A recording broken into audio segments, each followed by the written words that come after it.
So it was heavy for me because I then realized that I had a lot of shit I needed to work out. So when all that was happening, I would say we were having a lot of success in the music business. We'd sold half of our company to the Warner Music Group. Financially, I was in a better place than I ever was, right?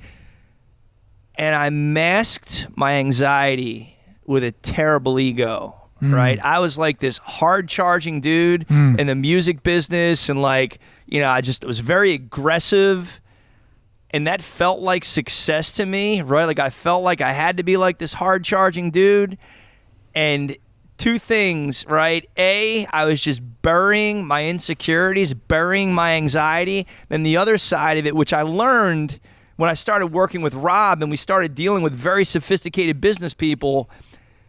Being like a hard ass, right? It works at a certain level of business, but at a real high level of business, you come off like a punk, right? Yeah. And I was finding myself like acting a certain way in a meeting and like reflecting on the meeting and who was in the room. It's like, you know what, man, that shit's not going to fly anymore. There's an attitude and an arrogance in the music industry that moves the needle and gets deals done, but it's kind of isolated to the music industry. And if you act that way in other rooms, people are like, what the fuck's the matter with that guy? Yes. Your dad was an entrepreneur. Yes. He owned an auto body shop. Yes. Did your dad's work stress fall on your shoulders?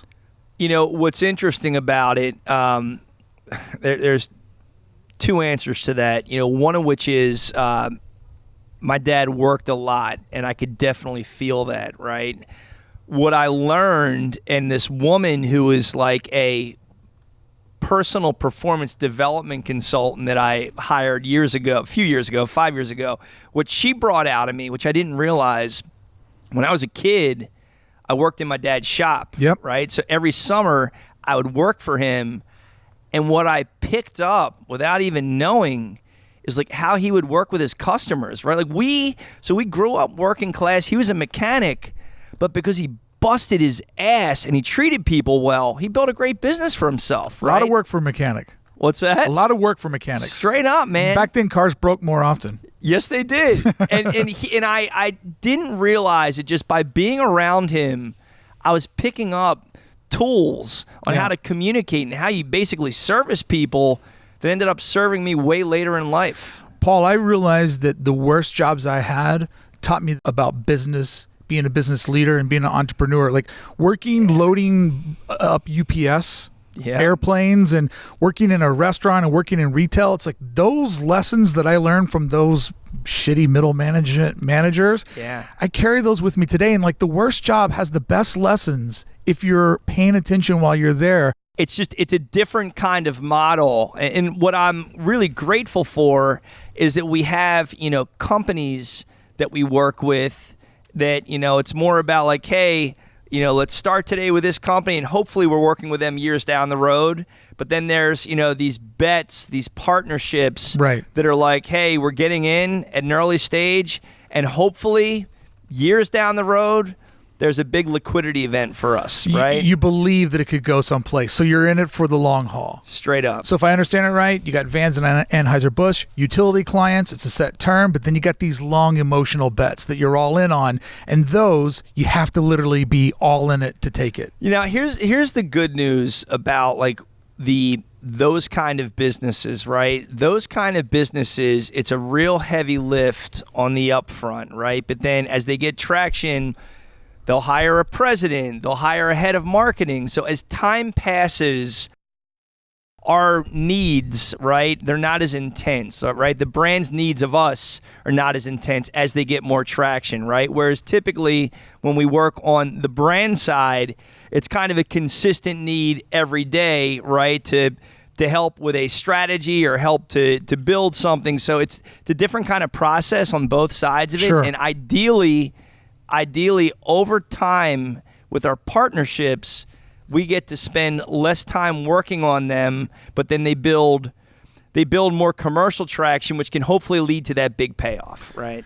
I understand. And it seems to me that a privilege to be able to hedge those long bets. When you start your career, it's like you need things that are going to pay you Friday. so you can keep moving along. So at this point in your career, to be able to find more, quote unquote, like a passion project that you can like, I'm into this for the next 5 years, and it might take 5 years to see a return. Like, that's a pretty great place to be in life and business, right? It's good. It is a great place, but in transparency, I'm not necessarily in the place personally where I could just take that bet on my own, right? When we launched Plus, I had a partner and a group of investors that helped basically provide us with seed financing to get us off the ground. Yeah. So we have the runway Yeah. to take those bets, right? And ultimately, we're getting to the point now where some of our brand relationships are helping cash flow our business, which is great.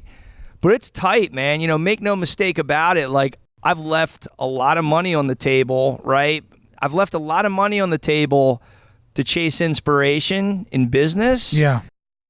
I believe when the game is done, I'm going to be in an awesome place, right? And I have a great life, man. I am grateful for what me and my family have, right? But it's still intense. I'm still on my grind, and I would say there are a lot of my peers that have done way better than I have financially because they've stayed on certain paths where I think much like yourself, right? Like, and I would love your thoughts on this. I'm going where inspiration is, right? And if that means leaving money on the table, then I'm just going to hope that by working inspired, I'm going to make up for it down the road. I mean, is that how you see things? Yeah, I mean, I've always made the pivot for survival, both emotionally and financially, where, hey, what I'm doing today is making good money, but I don't see that it's going to make good money 10 years from now. When I downloaded that first song from iTunes, I knew my unique position in the music industry had an expiration date on it. So I took my income, I took my really nice income, and I just poured it into making a business. And it wasn't as much as a business as an escape pod of where I want to go next. Yes. And the problem with being guys like us that are always sort of jumping over to the next lily pad is I have a hard time enjoying where I'm at because I've trained myself, nothing lasts forever. Yeah. Where's that next leap going to go? And right now, I get afraid of being too comfortable because I've always stayed hungry. I've always stayed relentless. I've always moved on to the next thing. And so my big fear is I'm getting older, and I've bet my entire life that one day one opportunity will set me up. And will that opportunity come? Well, let me ask you this. So where I'm at in life right now, right, I think I've been able to bundle all of my work experiences and bundle all of my learnings about myself. And I think that Plus is the platform that's going to potentially define my legacy, right, in business. And if I can feel the way I feel today, 10 years down the road, I'll still be doing this, right? Right. When I look at your business and I look at how pioneering your business is, right? And for me, I've really just discovered podcasts in the last couple of years, right? But it's a part of my consumption of content every single morning, right? Is it possible that this could be the place for you where this is your platform that you're going to be doing 10 years into the future? Like, have you thought about how this plays out for you? Well, here's the problem. The more popular podcasting gets, the harder my job gets. I was too early on the wave. And so the more popular it gets, the more punished I get, which is a really hard mindset to put yourself around that Venn diagram of this thing that I'm doing that people used to be like, so what is that? How does it work? Now everybody knows what it is. Sure. But there's so much of it. And now my competition is Reese Witherspoon. And, celebrities. I'm literally competing with celebrities, and I can't compete with celebrities. And so I've gotten, I feel, better and better and better at what I do, and I get punished more and more and more at this. So right now I'm kind of in this moment where I need to be good at podcasting and something else because I have the extra hours, and putting it all into podcasting would be a bad idea. Because it's not a monetized platform. You get lost. There's not like a directory for it. So the only thing that a one-man production crew can come up with is to pivot over to YouTube. And I was on YouTube 4 years ago. Had I stayed that direction, I probably would be a lot more successful than I am right now. Right. So I'm kind of picking up we're doing this outside, by the way. Everybody enjoy that plane flyover. Presented Sorry to you about by California Living. But yeah, I don't know. I mean, it's scary. Like, I'm really scared because I'm the happiest I've ever been. Yep. I'm the best that I've ever been. Yep. But I don't have runway. And instead of seeing like this beautiful runway and feeling like my plane is getting ready to take off, I just see a brick wall ahead of me.